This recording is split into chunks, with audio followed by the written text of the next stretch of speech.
Ja sam Jelena. Trenutno smo ispred jednog lokaliteta, Pješčane piramide. Nedaleko smo od Foče.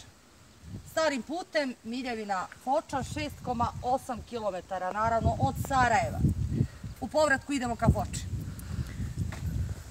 Ovo su piramide, Pješčane piramide, jedan od najbitnijih lokaliteta današnjice. Sama Foča nudi mnogo mogućnosti, a ovo je jedna od njih. Nedaleko odavde nalazi se grad Jeleč, u ovom pravcu. Nedavno, odnosno u nekom 12. 13. vijeku, tamo se odigralo nešto jako bitno.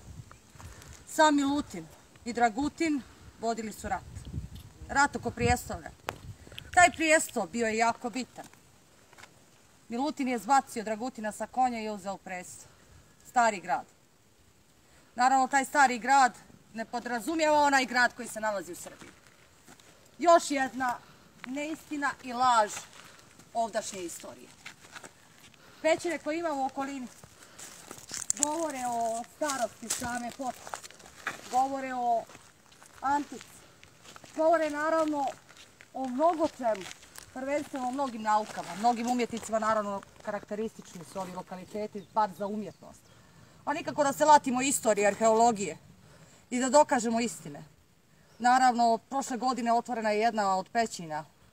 Nedavno speleolozi su počeli da rade na njoj. Zato apelujemo ovim putem, naravno, dođite malo u Foču, da otkrijemo šta je istina, šta je laž i da uživamo u prirodi, bar toliko.